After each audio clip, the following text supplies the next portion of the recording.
We'll come back and do some more moaning about the weather a little bit later on. Munson's mailbag has attracted this comment. Hello, where can I get the... I think this might be somebody from New York because they're calling it social security number. Where can I get the social security number? Thanks. Probably a typo. From Paradise City. Is that an American place, holiday resort? Hello, where can I get the social security number? Thanks. I'll go back to that a little bit later on. As well as, should we talk briefly about the thinker in Albufeira? Why at any time in human history would you want to apply yourself to thinking about the problems of the world? There's a lot of material.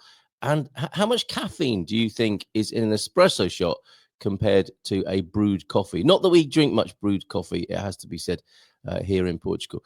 Big news, well, a few news stories this morning. The big one, though, of course, whilst our attention is being, how do I put this? Encouraged for the last 4 days on one particular news item. The world has quite a few billion people in it. There's quite a lot going on, and yet the world's media seems entirely fixated on one particular meeting of 3 quite large egoed gentlemen meeting in quite a lavish room in a certain part of America. That's another way of representing that story. And I think it is a story, by the way, a bit of reality laundering going on, just to prove that other things have been going on in the world as well. Let me present to you what's been going on here in Portugal. The Portugal's PM addressed the nation. Actually, I did a little bit on this over at the Portugal Club. With a great deal of love and thanks, acknowledgement to Portugal Decoded. What you'll see if you have a look on your screen. Oh, and our Bondia Daily Deal. You can join the Portugal Club for a free 7-day trial now. Well done, school, for doing that. Your deal is, if you want to just see what I'm talking about here, go sign up at gmpvip.com and you can enjoy that for 7 days. And if you're feeling really generous, you can get a discount on annual membership, 10 months for the price of 12, and you'll be supporting the Good Morning Portugal endeavour. Anyway, Portugal's PM addresses nation. Did you know this was happening on Friday? Your attention may have been magnetized elsewhere by the global media. Portugal's PM addresses nation, refuses to resign, but pledges not to be involved in companies with business ties to his family. Well, that seems very honourable, doesn't it? I shall not be involving myself in deals that might that might positively affect my family's bank balance and their business activities, because I am a prime minister of a country. Whilst there's something in the air, isn't there? I mean, Bob Dylan a few decades ago was saying something was blowing in the wind. And I suggest you don't sniff too hard on some of the things that are blowing in the wind at the moment. But come on, the times they are changing, aren't they? Whilst many of the world's leaders have the rapt attention of the global media, here in Portugal, the Prime Minister went before the Portuguese people to address his own domestic crisis in confidence. The matter is excellently covered in Portugal Decoded's special briefing, the PM's address to the nation, which looks at how Montenegro addressed the nation over allegations of a conflict of interest involving his family's business. Now, there are calls for his resignation, and this drama was unfolding on Friday evening, and maybe it will make it to our crime file, which we also have over here at the Good Morning Portugal Club. What do you think about that? What I think is interesting, you may live here as a Portuguese resident and you may have had no idea that was going on whatsoever. Let me just put the link to that. I do urge you. It's a free service, Portugal Decoded on Substack. Very, very good indeed. Let me just put in a simple link to what's going on at Portugal Decoded. But it was a special briefing, the PM's address to the nation, and they'll tell you all about it. Last Thursday, for example, just as we were finalizing our Friday briefing, it said over at Portugal Decoded, reports surfaced that Solverde, that's a nice name for a company, isn't it? Green Sun, a company managing casinos and hotels in Portugal, continues to pay €4,500 per month to Spinum Viva, which also sounds like a great name for a company. The kind of name that maybe covers up what's really going on. It's not like Acme Widgets, is it? Like we make widgets. It's Spinum Viva, everybody. We do all sorts of things. A company owned by PM Luis Montenegro's family. While the potential political fallout was immediately clear, details were still scarce and time was too short to fully adapt our weekly newsletter. So the special briefing over at Portugal Decoded has a highly gravitational address to the nation from the PM, and I'll put the link to that Substack into the comments now and find out how you're doing. Okay, there you go. Portugal Decoded at substack.com. Not at, as in like an email address, but that's where if you go to Substack and put in Portugal Decoded, you will see that over there. Right, okay. Did I have that on the screen at all while I was talking to you about it? Maybe I didn't. There's a quick flash of it there for you there right now. Who doesn't like a quick flash first thing in the morning? Actually, most people don't, Carl. Hugh, good morning to you, Hugh, and to Bob as well. And the continuing adventures of whether to winter in the Algarve or not. No winter is in UK, summer is in the Algarve. That is an unusual way to do it, I have to say. So a really cold winter and a really hot summer possibly there, Gemini. Thank you. Old pound holding up against the euro. The old pound. I feared a drop when Trump threatened tariffs, but it's 121 to every euro. So every what? Thank you for decoding this. You get 21 euros free. That's one way of looking at it. 500, 605, or 1,000, 1210. Who doesn't like free money first thing in the morning or any other time of day? No idea. As you say, mind was elsewhere, says Hugh. Yeah, this is the Prime Minister of this country. Was like begging for his political life on Friday. Meanwhile, does it not bother you that our minds are being magnetized and jammed elsewhere by another matter that is being that is tantalizing us on the screens and every other place? I mean, this is I'm not sort of mentioning it specifically or talking about it, but that Oval Office meeting, first line media, and then all the pundits and commentators and podcasts for the whole weekend. And I notice it's carrying on this morning as well. A bon dia to you, Mel. Have we got a Mel Being tip this morning? Nice to see you, and to you, Pam, as well. Good morning to you. In other news then, who's this that we see in the Portugal news this morning? Thanks, Deagle, for this tip off. And it's lovely to see this young lady. I'm sure she won't mind me calling her that in a somewhat patronizing way this morning. Pioneering migration advisory services in Portugal. Who might this be? A beautiful photograph of the lady in question here, and a little bit of information about her. Some of you will know her. She has an uncanny resemblance to my eldest daughter, I have to say as well. Over the past decade, assessoria migratoria, the thing that nobody tends to say, we call them EI, they're called A. There's a lot of confusion with AI at the moment.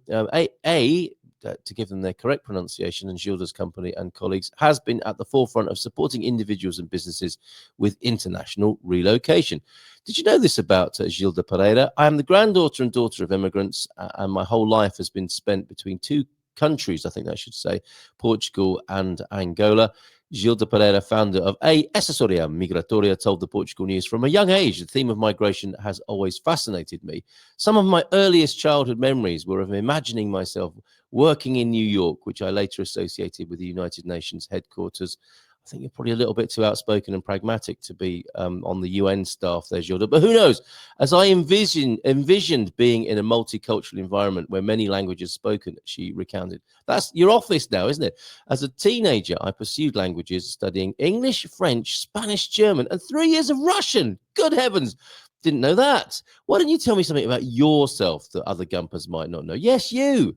Is there something like that, a factoid about Gilda, that you have about you that others might be surprised to hear on the Good Morning Portugal show this morning? I eventually graduated in law, not because I aspired to be a lawyer, says Gilda, but because it was a versatile and broad course. Keeping your options open. Very good. She added, in 2018, Pereira received an invitation from a consultancy firm to work in Luanda, Angola.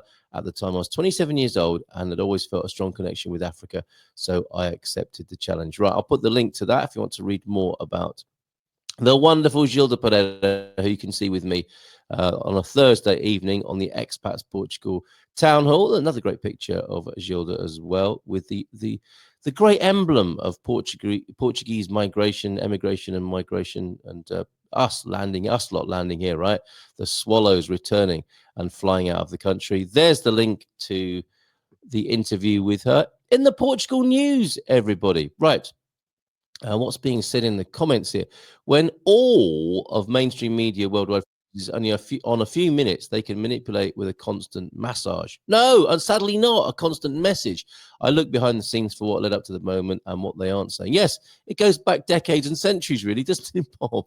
Which might be quite useful, mightn't it? To have a slightly broader view of things rather than a very persistent focus.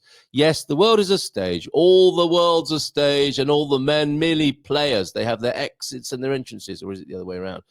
Hopefully the other way around. Always watch what is going on in any country when a drama takes all headlines for days. Is that your Mel Being tip? More importantly, 21 euros buys a lot more wine in Portugal than in the UK. Yes, absolutely, more importantly. And join us tonight when we'll be trying out the Wine Ninjas have been researching single grape rosé wines, which we'll be savouring tonight. Join us on the screen at 8 and then come for a lock-in and drink more and put the world to rights from 8:30 this evening. Munson and the Geezer also at 7. I think we'll have one or two things to say about the political situation.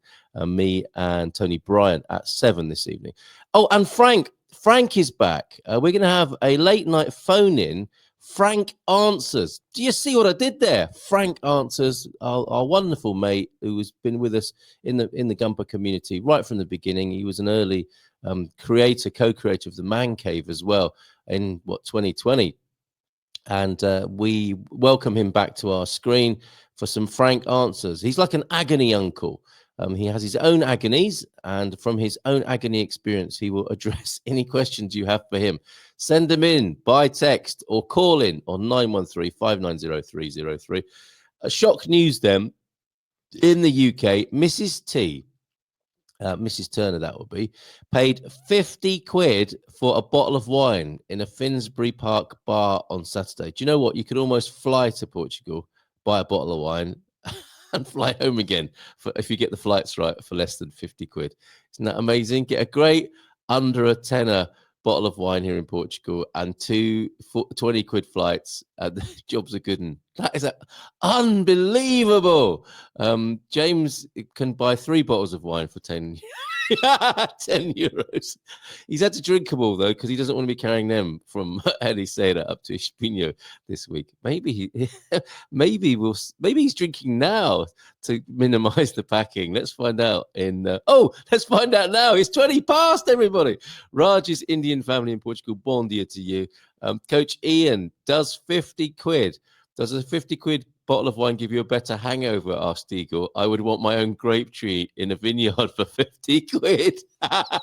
The Mel Being tip: if you can successfully implement just one new good habit each month, that's not much to ask, is it? You will have 12 better habits after a year with sustaining power. Nice. Thank you very much for that. Mel Being tips. We're loving them. And we'll stay with the from Mel Being to well-being, of course, and mindfulness with James, how to cope and face the ups and downs, the whole picture of moving to Portugal from his own experience, and particularly at the moment, moving from Ericeira to Espinho. So let's find out how he's doing, but not until we've heard his intro music. See him after this.